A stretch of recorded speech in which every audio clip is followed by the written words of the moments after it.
My lawyer's text came in at 6:42 on a Tuesday evening, 3 short lines that turned the floor to water under my feet. Don't sign anything, don't walk into that dinner, call me now. I was standing in my own kitchen with my coat already buttoned, a warm peach cobbler balanced on a dish towel between both hands, my car keys digging into my hip. My daughter had called me 3 days before sweeter than I'd heard her sound in a year and asked me to dinner. Just the two of us, Mama. Let's talk about the future. I had spent those 3 days letting myself believe she finally wanted her mother back. What Renee had actually planned was to take that future and quietly sign it over to herself on county letterhead with a notary's stamp before I ever noticed I was gone. My name is Hannah Greer. I am 67 years old. I have buried a husband, raised 2 children, and run a business in a city that spent the better part of 40 years deciding whether people like me were even allowed to own the ground we stood on. So let me tell you the one thing my daughter forgot the day she decided to bury me. She forgot who handed her the first shovel. I taught that girl to read a contract before she could ride a bike.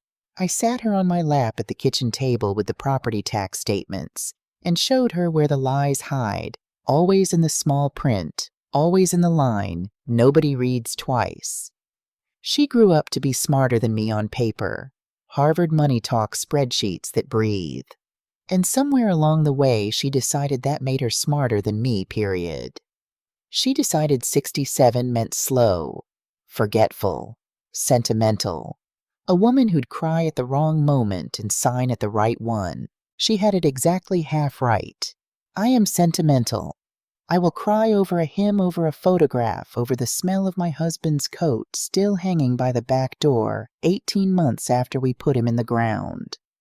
But sentiment and softness are not the same animal, and my daughter never learned the difference. 67 didn't make me slow. It made me patient. By the time Renee understood what patience can do, what an old woman can do when she's been keeping receipts since before her children were born, the deed was already done, just not the one she filed. But I'm getting ahead of myself, and this story doesn't start with the betrayal. It never does. It starts the way everything in my family starts, with the land. 80 acres in Wilcox County, Georgia. Red dirt pine, a creek that goes shy in August and loud in March.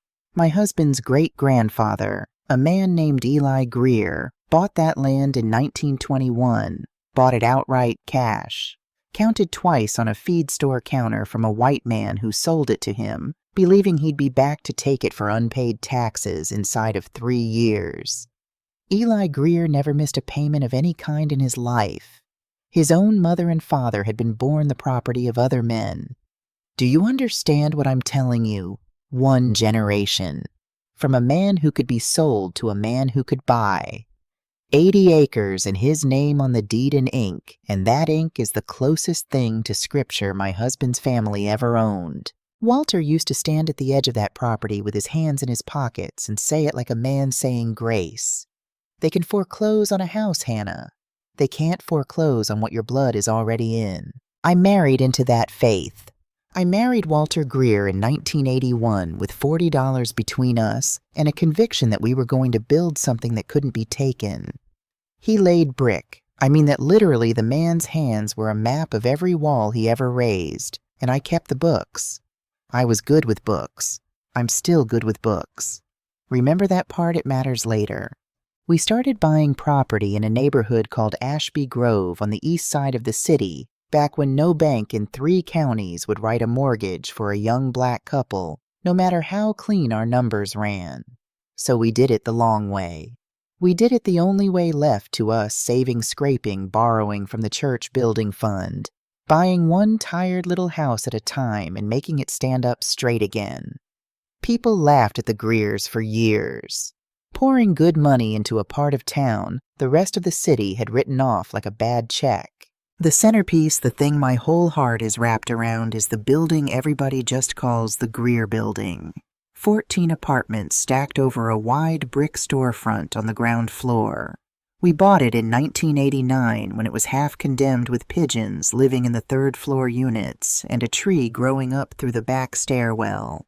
Walter rebuilt that stairwell himself.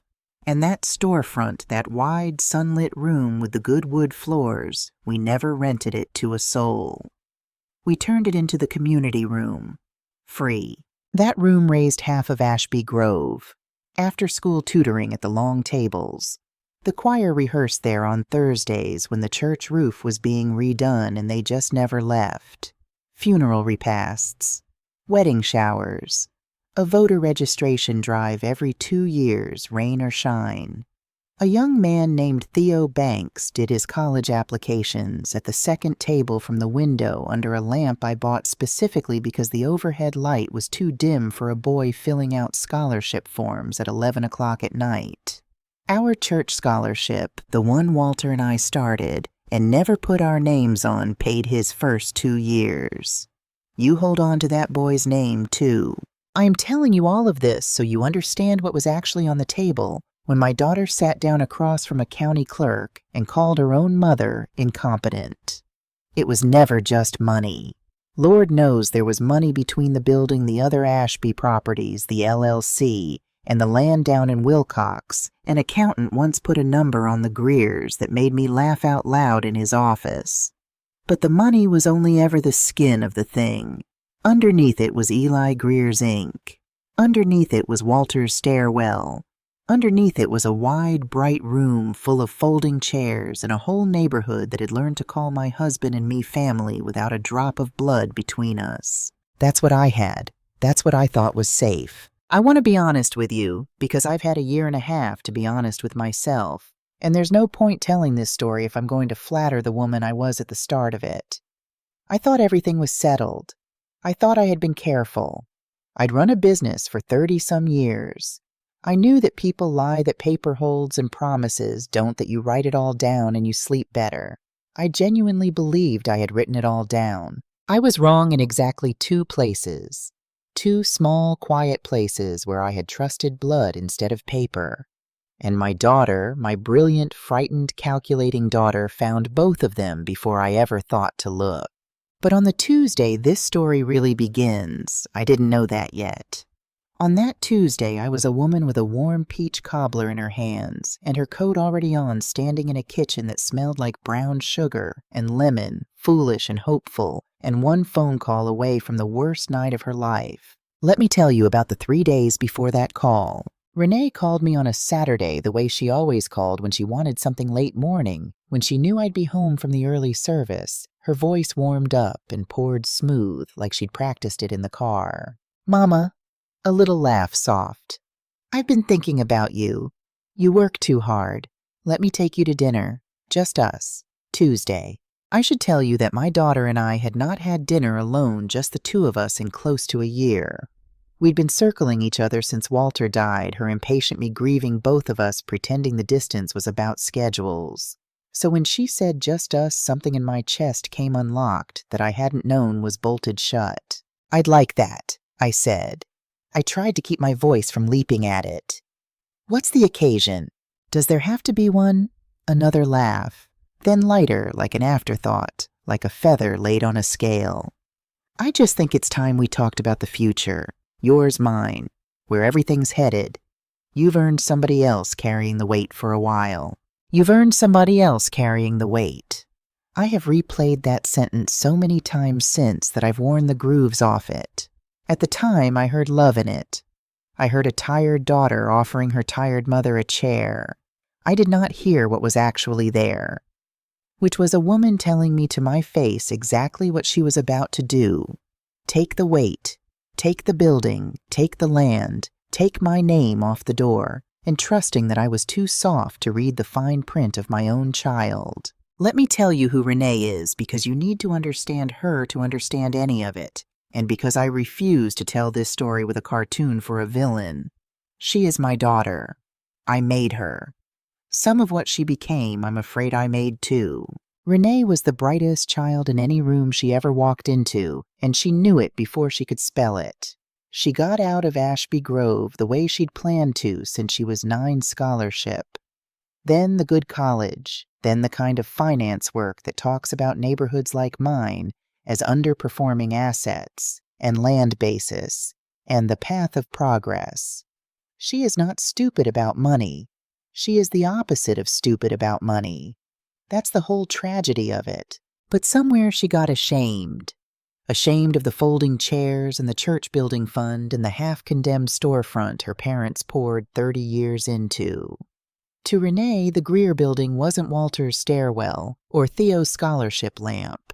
It was $3.2 million sitting on top of a $40 million piece of progress, and her sentimental old mother was the only thing standing between the family and the money. She'd say it plain at holidays, smiling like a joke that wasn't one mama the neighborhood's already gone. You're just the last one who won't admit it. My son sees it the other way entirely. Caleb is 38, an ICU nurse up in Chicago, and Caleb wouldn't cross the street for money if there was a person who needed help on the near side of it. He calls me every Sunday at 4.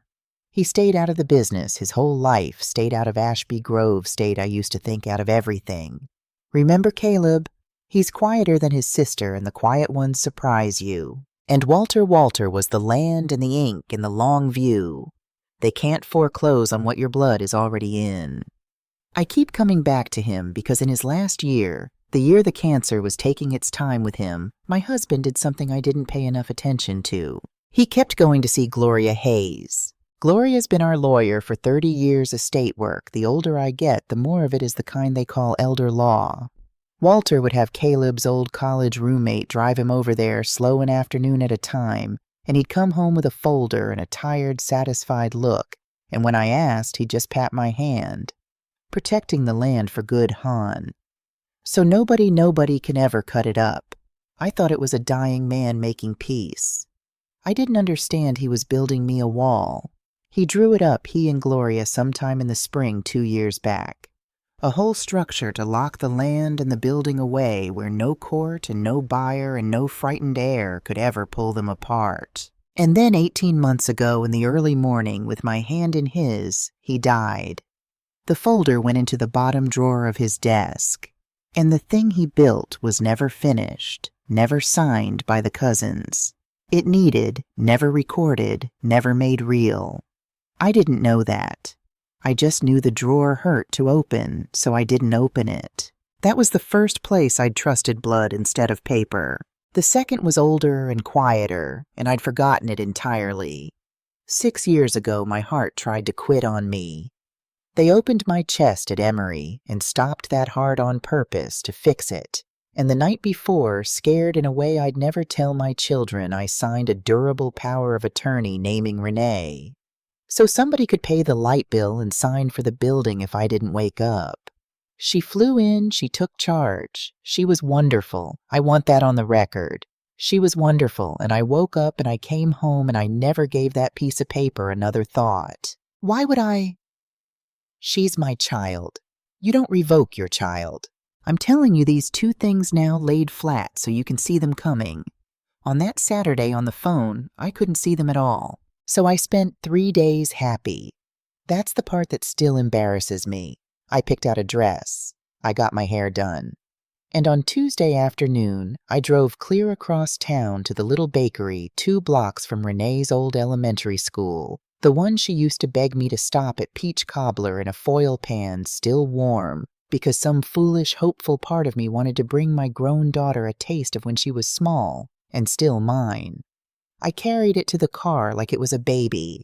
I was home buttoning my coat keys and my pocket cobbler warm against the dish towel when my phone went off on the counter. 6:42 p.m., Gloria Hayes. Don't sign anything. Don't walk into that dinner. Call me now, I called. She picked up on the first ring, and I knew before she said a word, because Gloria Hayes has never in 30 years answered a phone without saying hello, and she didn't say hello. Hannah. Her voice was careful, the way you're careful carrying something that's already cracked. Where are you right now? In my kitchen. I'm about to leave for dinner with Renee. No. Flat. Final. You're coming here, to my office. Right now. Not the phone, not in writing here. Do not go to that restaurant. Do not pick up if she calls. And Hannah, a breath, don't sign one single thing tonight no matter who puts it in front of you. I stood there in my buttoned coat in my brown sugar kitchen, and I looked down at that warm pan of cobbler on the dish towel in my hands, and I felt the whole evening I'd built in my head go quiet and cold. "Gloria," I said, "what did my daughter do?" "Get in the car," she said. "I'll tell you when your hands are off the wheel." I set the cobbler down on the counter. It was the last warm thing I'd touch for a long time. Then I picked my keys back up, and I turned the car east away from the restaurant where my daughter was waiting with her practiced voice and her papers, and toward the only person left who was going to tell me the truth. Gloria Hayes keeps her office on the second floor of a brick building on Edgewood, the same 2 rooms she's rented for 30 years, and when I came up the stairs that night, every other window on the floor was dark, and hers was burning. She had the door open before I reached it. She is 71 years old, Gloria small and upright, and I have seen her stare down opposing counsel half her age until they apologized for things they hadn't done yet. That night she looked at me the way you look at someone at a hospital door. "Sit down, Hannah," she said. "Before I say any of it, sit down." I didn't sit. "Tell me standing." She didn't argue. She slid a thin stack of paper across the desk and turned it so I could read it right side up, and she put her finger on the caption at the top of the first page, and she watched my face while I read it. "In re the guardianship and conservatorship of Hannah Ruth Greer, an alleged incapacitated adult, filed that morning, Fulton County Probate Court, 9:14 a.m. Renee had been first in line when the clerk's office opened its doors while I was at home deciding between the blue dress and the gray. She petitioned the court to declare you incompetent, Gloria said, quiet and even giving me each word with room around it. To manage your own affairs. If a judge grants it, the court appoints a conservator over everything you own, the LLC, the building, your accounts, your share of the land. And the conservator she's nominated, Hannah, is herself. I read it again. The words swam and then held still. Incapacitated. Incapable of making responsible decisions. A documented and progressive decline. My own name in the body of it over and over like a coat somebody else was wearing. "There's a doctor's letter attached," Gloria went on. "A Dr. Albright, you ever heard that name?" I shook my head. "No, neither had I. And 2 sworn affidavits from family members attesting to your, and I'm quoting, increasing confusion and impaired judgment. One of them is your husband's cousin, Lorraine, who'd sat at my table at the repast 18 months ago and let me refill her plate twice and squeeze her hand and call her sister. Lorraine, who is also, and I understood this only as Gloria said the next part, one of the heirs to the 80 acres down in Wilcox. Because there was a second filing, Gloria turned to the back of the stack. A different court, a different county, Superior Court of Wilcox County. Petition for partition of real property. My daughter as an heir in her own right to her great-great-grandfather's land, asking a judge to order the 80 acres sold and the money split among the heirs. Sold. The red dirt, the pine, the creek that goes loud in March. Eli Greer's ink on a courthouse auction block. She filed them the same morning, Gloria said. 2 courts, 2 counties, 1 move. The conservatorship neutralizes you here so you can't fight in Ashby Grove. The partition takes the land out from under you down south. And the dinner tonight. She stopped, and for the first time her voice had an edge that wasn't lawyer in it. It was old friend. The dinner tonight was so she could sit across from you, soft and sweet, and either talk you into signing something or just keep you calm and happy and unsuspecting for one more night before the sheriff serves you the papers. She did not want you to find out from a stranger at your door, Hannah. She wanted you to find out from her over your favorite meal when she'd already won. I thought about the peach cobbler cooling on my counter. You've earned somebody else carrying the weight. I heard it again, and this time I heard all of it. She hadn't been offering me a chair. She'd been telling me she was taking the table. I want to tell you I cried or shouted or sat down hard. I didn't do any of those things. Something happened in me instead that I've thought about a great deal since, and the best I can describe it is this. A door I'd been holding open my whole life, the one with my daughter's name on it, swung quietly shut, and behind it, A different room I'd never used came open instead. A cold, clean, well-lit room. The room I do my real thinking in. Who else knew, I said. Gloria studied me. Whatever she'd braced herself to handle this wasn't it. Brandon, I'd assume. She wouldn't move money or sign filings without her husband knowing, and there's reason to think money's been moving, but I'm getting to that. The two affidavit relatives, whoever this Dr. Albright is, and... She exhaled. And the reason I knew to text you before you walked into that restaurant. Somebody warned me, Hannah. Somebody who works at the title and escrow company that's handling the building. Handling the building, I repeated. There's nothing happening with the building. There is, Gloria said.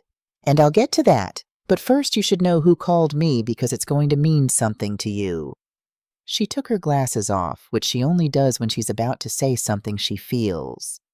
A young man named Theo Banks. I put my hand flat on her desk to steady it. He's a clerk there now, she said gently. Doing well. He pulled the file on the Greer building because it crossed his desk in a stack, and he saw the name, and he saw my name on the old paperwork as your attorney from years back. He saw documents that frightened him, and instead of keeping his head down and his job safe, which is what a smart young man in his position is supposed to do, he found my number and he called me on his lunch break from his car, scared half to death, and he said, Gloria's mouth went tight. He said, Miss Hayes, I think somebody's doing something to Miss Greer, and I don't think Miss Greer knows. I sat down then. Not because of Renee, because of Theo, because the boy who had filled out his scholarship forms under a lamp I bought in a room my husband rebuilt with his own hands had grown into a man who picked up the phone for me when my own daughter was at a courthouse trying to erase me. I have never in my life been prouder of a child who isn't mine, and I have never been more frightened for one, because I knew the same way I knew which dress I'd worn that morning, that Theo Banks had just put himself in front of something much bigger than he was. What frightened him? I said. Tell me the thing about the building. Gloria slid one more page across. A recorded document. A deed to secure debt, a mortgage in plain words against the Greer building. $750,000 borrowed against it. Dated 4 months ago. Signed the signature line said by Hannah R. Greer. I looked at it a long time. My own name in a hand that was almost mine and wasn't on a loan I had never heard of against the building Walter rebuilt the back stairwell of with a tree growing through it. Gloria, I said, and my voice came out very steady, which is how you can tell I was past the worst of anything. I have never mortgaged that building. Not for $1. Not ever. I know, she said. I know you haven't. And come Monday, you and I are going to find out exactly how your signature got onto a document you never saw, and I have a sick feeling I already know, and that it goes back 6 years to a piece of paper you signed in a hospital and forgot. She held my eyes. But not tonight. Tonight I need you to go home, lock your door, and not call your daughter. Can you do that? I gathered up the papers, the petition with my name dressed up like a stranger's, the partition that wanted to sell my husband's blood by the acre the mortgage I never signed, and I squared the edges of the stack, the way I've squared the edges of 30 years of contracts, slow and exact, and I held them against my chest. I can go home, I said. I'm not going to call my daughter. Gloria nodded, relieved, thinking I'd heard her. I'm going to do something better than call her, I said. I'm going to get ready. Because here is what Renee, my brilliant daughter, never once stopped to factor into all her spreadsheets. She'd built her whole plan on a single number that her mother was 67 and soft and would fold like a church fan the moment the papers came. She'd planned for my grief. She'd planned for my pride. She'd planned for me to weep over a ruined dinner and sign whatever they slid in front of me to make the shame stop. She had not planned for the one thing I have always been under the sentiment, under the hymns, under the warm cobbler, and the foolish hope. I keep records. I did not sleep that night, and I want to be clear that I didn't lie awake crying. I lay awake planning. There's a difference, and by morning I knew it in my bones. I was back in Gloria's office at 9. And the first thing my lawyer of 30 years did was try to talk me out of it. Hannah, hear me before you decide anything. She had coffee for both of us and didn't touch hers. I can fight this. I want to fight this. But I am going to tell you what fighting it costs, because you're my friend before you're my client. To beat a conservatorship petition, you don't just say you're fine, you have to prove you're competent in open court, while your own daughter's lawyer stands up and lists every time you forgot a name or repeated a story. They will make you sit there at 67 and defend your own mind. And that doctor's letter is real paper signed by a real physician, and a probate judge is going to give it weight until we tear it apart. People win these. People also lose these and spend their last years as wards of the very child who filed. I have watched it age good women 10 years in a season. She finally looked at her coffee. And win or lose Hannah, you may not get your daughter back. Even if you win, you might win her all the way out of your life. I need you to want this with your eyes open, not your heart broken. I let her finish. I respected her too much not to. Gloria, I said, I have buried a husband. I have outlived 2 of my own brothers. I have signed the papers to put my mother in the ground. I know what grief costs, and I am not confused about the bill on this one. I set my cup down. I'm not doing this to get Renee back. I lost that daughter sometime before yesterday, and I'm done pretending I didn't. I'm doing this because my husband's great-grandfather counted out cash twice on a feed store counter, so that no court would ever sell what's ours. And I will be damned before I let his ink go on an auction block because my child got scared of a number. This isn't revenge. I'm fixing a wrong. And I'm going to do it the way Walter would have legal, quiet, and complete. Gloria looked at me for a long moment. Then she picked up her pen. All right, she said. Then we work, and we don't lose. We started where you always start. You take away the weapon before you fight the hand. The piece of paper from the hospital, the durable power of attorney I'd signed 6 years ago and forgotten, was the master key to half of what Renee had done. So the very first document Gloria drew up that morning was a revocation. I signed it, she notarized it, and we recorded it, and had it formally served on Renee by a process server that same afternoon, so there could never be a question of when she knew her authority was dead. From that hour forward, my daughter could not so much as sign a parking ticket in my name. But revoking it told us something too. Because when Gloria's office pulled the executed copy of that $750,000 mortgage on the building we saw, at last how the trick was done. It wasn't a forged signature, not exactly. It was worse than that, because it was technically legal at the time she did it. Renee had signed it as my attorney, in fact. Hannah R. Greer, by Renee Greer Foster, agent, under power of attorney. She'd used the key I handed her in a hospital gown to mortgage the building Walter rebuilt, and she'd done it 4 months ago in secret to pledge our family's asset against a debt that had nothing to do with our family, which raised the only question that mattered. Whose debt? That's where Yvonne Carter came in. Gloria brought her in on the second day, a forensic accountant, 50s soft-spoken. The kind of woman who can look at a year of bank statements the way a tracker looks at bent grass and tell you which way the animal ran. I gave Yvonne everything: the LLC books, the building accounts, the statements I'd been keeping in good order for 3 decades because I am, as I keep telling you, good with books. And I told her to follow the money out, not in. Don't show me what came to me, I said. Show me what left. It took her 4 days. What she found is the part of this story I still can't think about without my chest going tight, and not from anger, from grief, because this is where I learned that I had not raised a villain. I had raised a drowning woman. Brandon, my son-in-law, had sunk everything they had into a development fund 2 years back, the kind of thing that promises the moon and delivers a crater, and it had collapsed and taken their savings with it. And Renee, to keep them afloat, to keep up the house and the schools and the life that was supposed to prove she'd escaped Ashby Grove for good, had personally guaranteed a loan. $900,000, her name on the line, no company between her and the cliff. And the people holding the other end of that loan were a development outfit called Meridian Partners, run by a man named Garrett Wells.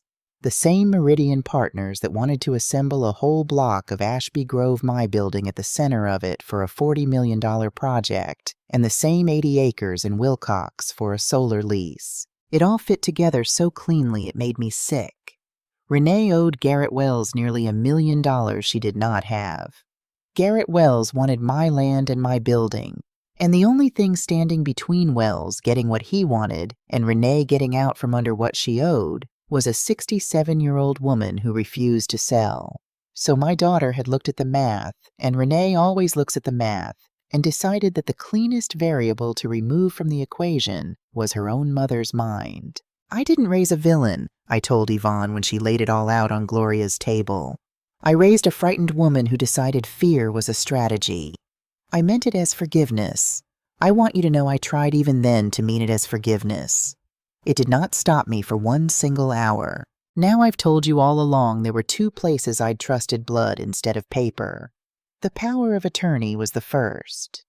The second was waiting for me in the bottom drawer of my husband's desk, and the night after Yvonne laid out the money, I finally went home and opened it. I'd kept that drawer shut for 18 months because it hurt to open.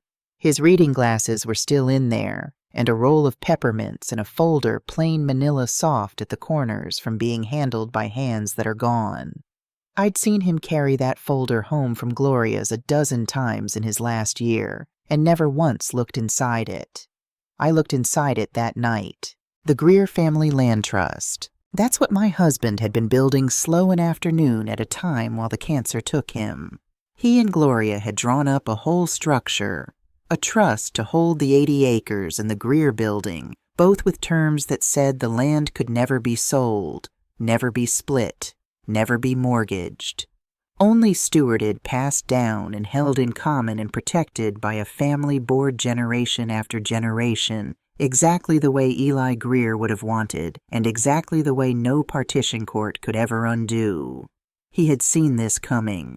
Not Renee in particular, he loved that girl till his last breath, but this the day when somebody scared or greedy would try to pull the land apart for cash. He'd been building me a wall to stand behind, and he never finished it. The trust needed the signatures of the other heirs to bind the land, and it needed to be funded, the property formally deeded into it, and it needed to be recorded. None of that had happened. He'd drafted the wall. He died before he could raise it. It had sat in a drawer 18 months, a fortress made of paper that protected nothing because no one had ever made it real. Tucked inside the folder in his crooked print on a half sheet of legal pad was a note. I think he meant to give it to me when it was done. He never got the chance. Land remembers Han. Finish it for me. You always were the smart one. I sat on the floor of his study with my husband's handwriting in my hands, and I did not cry the way I'd cried at the funeral. I cried the way you cry when somebody hands you back a job to do. And when I was done, I called Gloria and I read her the note, and there was a silence on the line, and then she said very quietly, "I wondered if you'd ever find that." And then lawyer again. "Hannah, that trust is the right idea, and it is not enough by itself. A trust only binds the people who sign into it. Down in Wilcox, you've got heirs scattered to 4 states, and Renee's already got Lorraine in her pocket, and as long as a single Keogh owner won't come in, she can keep that partition alive. We're going to need more than Walter's wall for the land. There's a Georgia law made exactly for this kind of fight, but I'll walk you through it when the time's right. First, we build the wall he started. So that's what we did. Quietly, while my daughter thought she was winning. And here is the part I'm least proud of and most glad I did. For 3 weeks, I let her keep thinking it. I didn't lawyer up loud. I didn't post. I didn't call the board. I didn't warn a soul outside the 3 people I trusted. When Renee called, and she did call a few days after the papers were served syrup back in her voice, I let her hear exactly the mother she expected. I let my voice shake. I said I was confused. I said I didn't understand all of it. I said maybe she was right, that everything had gotten to be too much for me since Daddy passed. I asked her soft and lost to be patient with me while I thought about what was best. I could hear her relax through the phone. I could hear her believe me, my beautiful, brilliant daughter who had built her whole plan on the certainty that her mother was soft. I fed that certainty by the spoonful, and she ate every bite, and it bought me 3 weeks of quiet to do the work that was going to take everything she had away from her. Walter used to say the smartest thing a strong person can do is let a fool keep mistaking them for one. I had been mistaken for a fool my whole life. For the first time, I was grateful for the practice. Building my husband's wall meant finding the people whose names it needed, and they were scattered like seed on the wind. Eli Greer's descendants spread to Georgia, Ohio, Texas, and out to California. 4 generations of cousins who'd inherited slivers of 80 acres most of them had never walked on. I spent those 3 quiet weeks on the telephone every night, and I'll tell you it was the best and the worst of my own family laid bare. There was a cousin in Dayton, a retired school teacher, who wept when I explained what Walter had tried to build and said, "Cousin Hannah, tell me where to sign. That land is the only proof we were ever anything." There was a young man in Houston, a great-great-grandson who'd never heard the story of the feed store counter at all, and I got to be the one to tell him. And I heard something settle in a stranger's voice 3 states away. One by one I gathered them in. And then there was Lorraine. I called my husband's cousin Lorraine 3 times. The 3rd time she finally answered, and her voice was cold and rehearsed. And I knew Renee had gotten to her first, and gotten to her with money, because Lorraine talked about fair market value, and finally seeing something out of that useless dirt, in words that weren't hers. Words with my daughter's fingerprints all over them. "Renee says you're not well, Hannah," she told me. "She says you can't let it go and it's making you sick. Maybe you should listen to your daughter." And she hung up. One holdout. As long as Lorraine stood with Renee, the partition stayed alive, and Walter's wall had a hole in it I couldn't close. I was still working that problem when Theo Banks risked everything a 2nd time. He couldn't stop thinking about that file he told Gloria, so he'd gone back into it quietly on his own and pulled the full transaction history. And he printed what he found, and he drove it to Gloria's office himself and put it in her hands. And what was in those pages is the thing I told you I still can't think about without my chest going tight. The mortgage on the building we knew, but Yvonne, with Theo's records in hand, traced the rest of it. $140,000 moved out of the family LLC in 11 careful transfers over 4 months, never quite large enough to trip a flag, and routed through a shell in a friend's account to the very loan Renee had personally guaranteed to Garrett Wells. She hadn't just mortgaged my building. She'd been quietly bleeding the company's own accounts to pay down her own debt using the authority I gave her in a hospital bed. But that wasn't the thing. The thing was Dr. Albright's letter. Gloria pulled the medical evaluation that anchored the whole conservatorship, the document that said in a physician's signature that Hannah Greer suffered documented cognitive impairment. And when we read the records it was built on, I had to put the page down and walk to the window and stand there a while. It was built on 2019. It was built on the days around my heart surgery.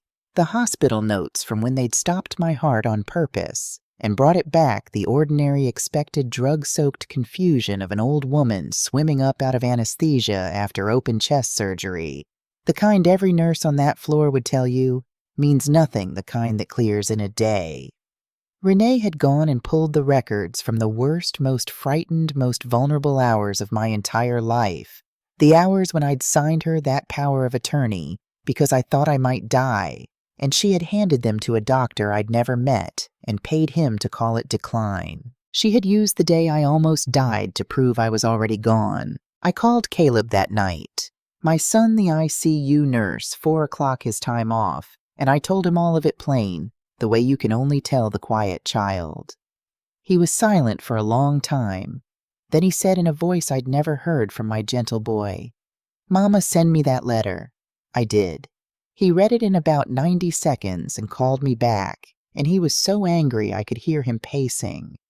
"This is garbage. This is post-operative delirium charted 6 years ago, and any first year would know it, and this Albright signed off on it like it's a diagnosis. Mama, I deal with families like this. I've watched them do this to dying patients.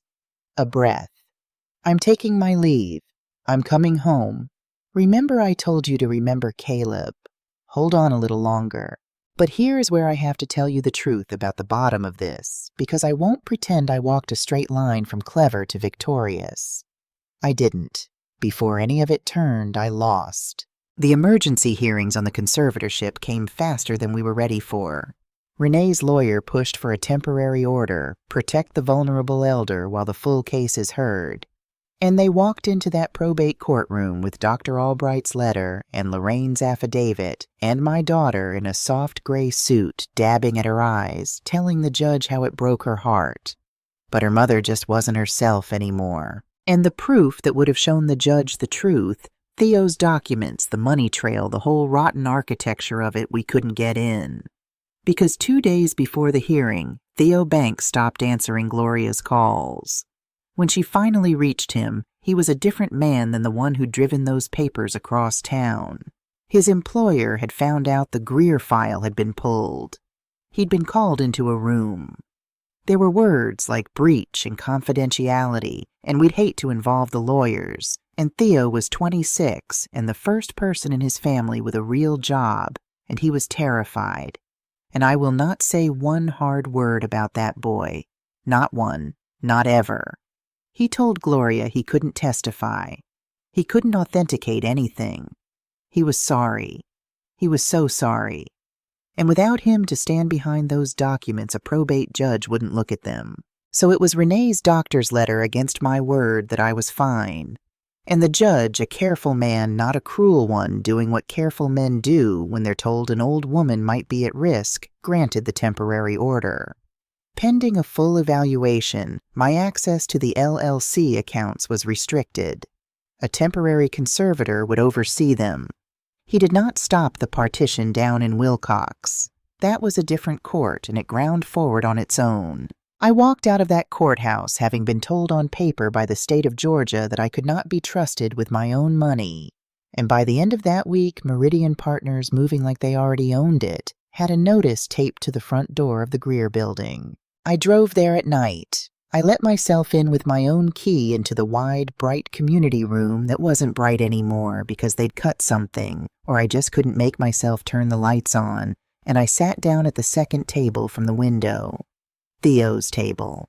And for the first time since Gloria's text, I let myself break. They'd taped the notice to the door Walter rebuilt. My accounts were frozen. 2 days before in the church parking lot, my own grandbaby, Amani 16, caught in the middle of something no child should be standing in, had looked at me with her mother's worry in her eyes and said, "Mama says you can't help it, Grandma. She says it's not your fault." The whole neighborhood that had called me family was lowering its voice when I passed the way you do around someone who's slipping. Maybe I had lost.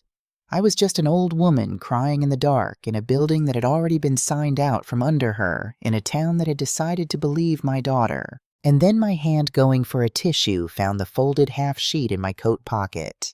I'd been carrying it since the night I opened the drawer. His crooked print. Land remembers Han. Finish it for me. You always were the smart one. I sat in the dark and read my husband's handwriting, and something straightened in me slow like a spine. I had been mourning Walter Greer for a year and a half. I had been so busy mourning the man that I'd left his last work in a drawer and let them tape a notice to his door. That was over now. You don't grieve a wall. You build it. I wiped my face. I turned the lights on. They worked fine. I just needed to be the one to do it. And I called Gloria Hayes at 9 o'clock at night, and I said, "We lost the round. Tell me about that Georgia law. Tell me how an old woman takes the land back." And I called Caleb and told him to hurry. And I sat down at Theo's table with a legal pad in the room my husband raised with his own 2 hands, and I started writing down everything I was going to do. I'd been mourning my husband for a year and a half. It was time to finish his sentence. Gloria called the Georgia law by its name on a Tuesday morning spread across her table like a blueprint. the Uniform Partition of Heirs Property Act. And when she finished explaining it, I understood for the first time that my husband had been only half right. They could be stopped from selling the land not by his wall alone, but by the law itself if we were smart and we were fast. Here's what most people don't know, Gloria said, and what Renee, for all her finance degrees, never bothered to learn because she thought this was a fight about a sick old woman and not a fight about land. When an heir files to force a sale of heirs' property in this state, the court can't just drop the gavel and auction it. First, it has to be appraised at fair market value. And then Hannah the law gives the other co-owners the first right to buy out the share of whoever filed, at the appraised price, before any stranger gets near it. She tapped the page. Renee filed to force a sale. The statute she invoked is the same statute that lets the rest of you simply buy her out and end it. She handed us the weapon when she walked into that courthouse. I sat with that a moment, and then I laughed the first real laugh in a month. My brilliant daughter. So smart she'd outsmarted herself. The pieces came fast after that, the way they do once the tide turns. The first was Garrett Wells. Because Wells was a developer, not a fool, and the moment his lawyers understood that the Greer heirs were uniting that Walter's trust was real and that the UPHPA buyout could strangle his $40 million block in its crib, and the moment they understood that Renee had pledged to him in writing assets and authority, she did not legally control Garrett. Wells did exactly what men like Garrett Wells always do when the deal turns toxic. He cut the weakest swimmer loose to save himself. His counsel contacted Gloria, and in exchange for being left out of what was coming, Wells handed over everything, the letter of intent, the loan documents, and a chain of emails in which my daughter promised him control of property she could only deliver once the conservatorship clears. In writing, in her own words. The whole architecture of it signed and dated. And the second piece, the one that broke my heart even as it won my case, came from a child. Imani called me. My 16-year-old granddaughter, crying so hard I could barely make her out, called me from her bedroom closet with the door shut. She'd heard things she wasn't meant to hear. Her parents fighting late, her mother on the phone with lawyers. She'd believed her mama for months. Grandma's not well, it's not her fault, because what child wants to believe otherwise? But she'd started keeping her phone in her pocket.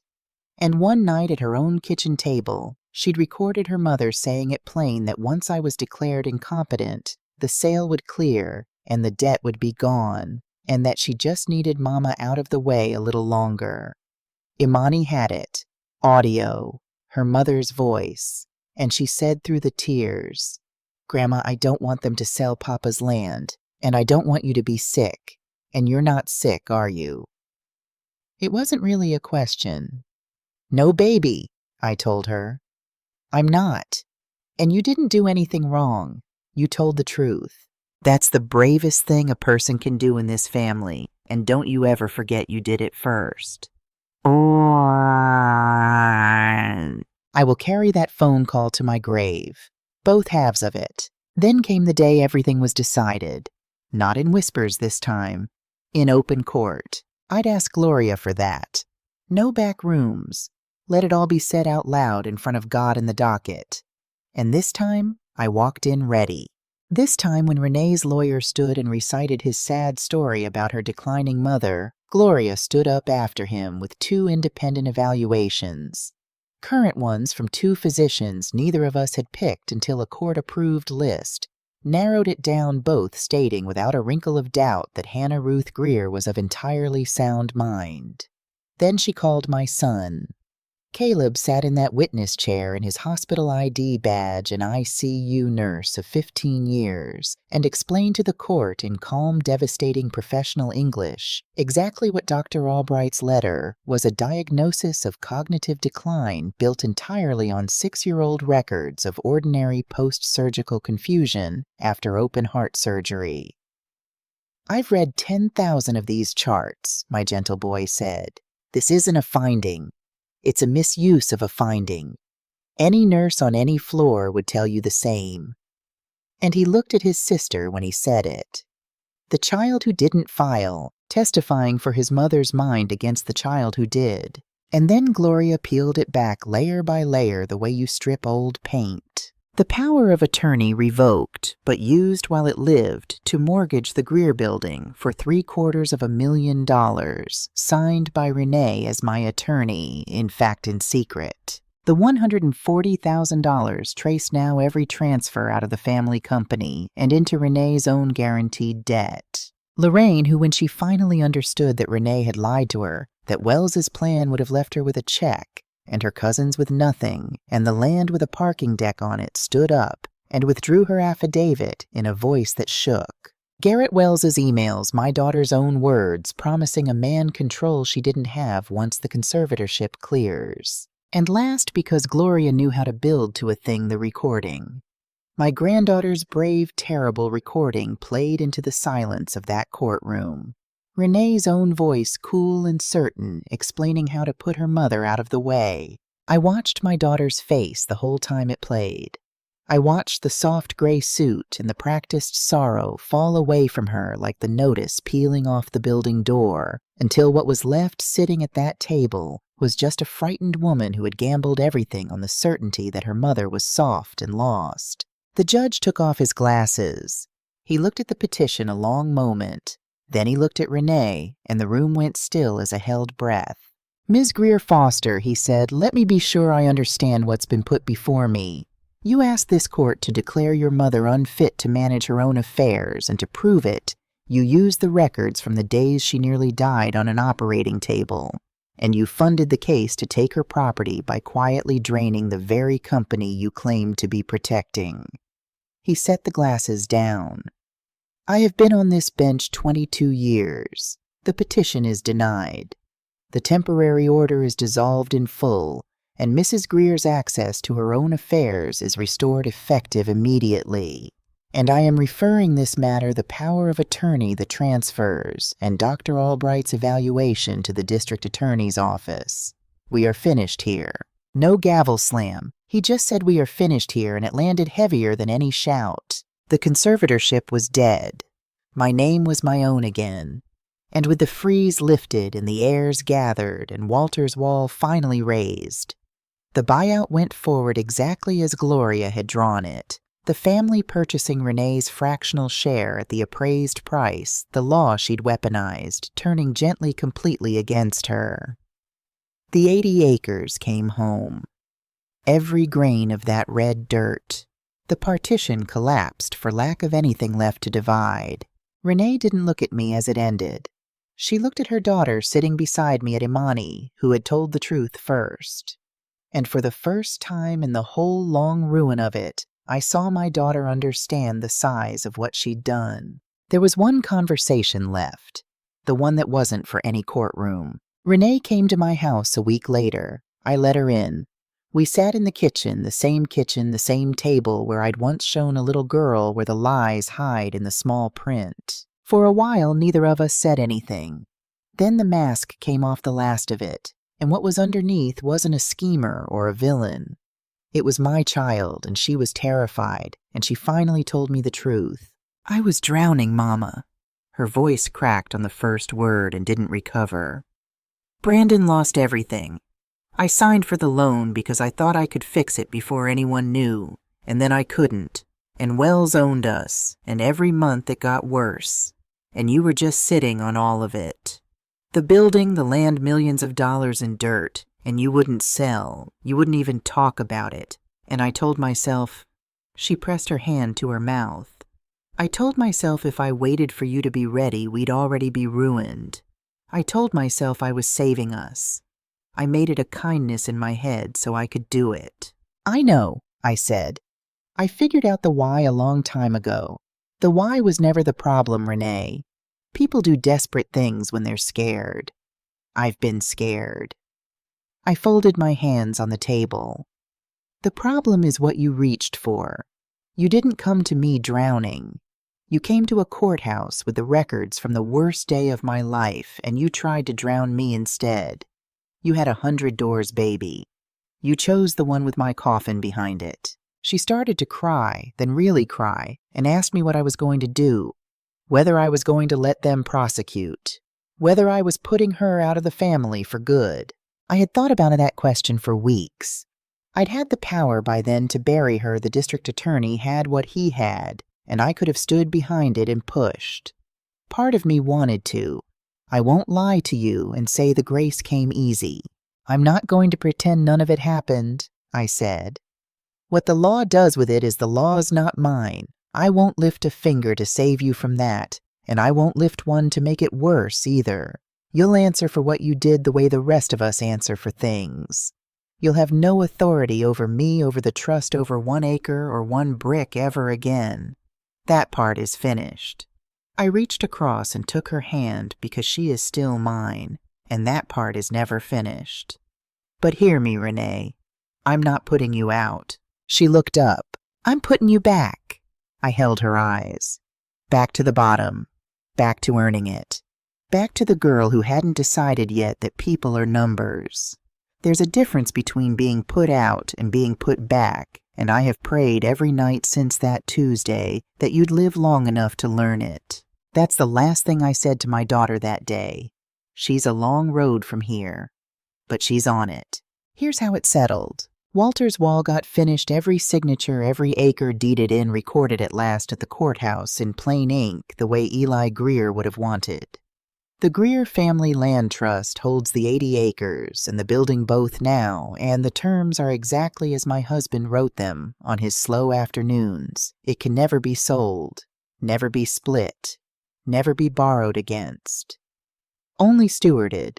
We folded it together with a community land trust so the apartments stay affordable for the people of Ashby Grove long after I'm gone, and the wide, bright room downstairs has a new name on the door. The Walter Greer Community Room. The choir still rehearses there on Thursdays. They never did leave. Theo Banks doesn't work at that escrow company anymore. He works for the trust now. I made sure of it the day after the hearing, managing the very properties he once risked his livelihood to protect. The boy who picked up the phone for me has a desk and a future and a key to the front door. Some debts you're glad to carry. Caleb stayed 3 weeks and comes home often now. We talk about more than money finally. And Amani, my brave girl, spends her summers and most weekends with me learning the books. Learning where the lies hide in the small print, the way her mother once did at this same table. I'm teaching her the other thing, too. The thing I should have made louder her whole life, that being smart and being good are supposed to be the same direction. People hear a story like mine, and they want the lesson to be, don't trust anybody. That isn't the lesson. I trusted the wrong things, not the wrong people. I trusted blood to do the work of paper, and that was my mistake, not my daughter's crime. So love your children with your whole heart, then write it all down anyway. The two were never enemies. The most loving thing my husband ever did for this family was sit in a lawyer's office while he was dying and build a wall, because he loved us enough to plan for the day one of us got scared. And here is what I know now that I didn't know before that Tuesday. The land was never the inheritance. Eli Greer didn't count out that cash twice, so his great-grandchildren could own 80 acres of red dirt. He did it so we'd have proof we came from a man who refused to be sold. The deed was only ever a receipt for something you can't record at any courthouse. Renee looked at our family and saw assets. She measured us in dollars because somewhere she learned that's what worth means, and I'm her mother, so some of that I have to answer for. But worth was never the number a developer puts on your block. It's whether the people who come after you know your name and why you fought. It's a boy filling out scholarship forms under a borrowed lamp. It's a 16-year-old who told the truth when it cost her everything to tell it. You don't pass down land, you pass down spine. And spine, thank God, is the one thing no court can freeze, and no frightened child can sign away. I'm 67 years old. They came for an old woman's signature. They forgot that an old woman's memory is the longest deed there is.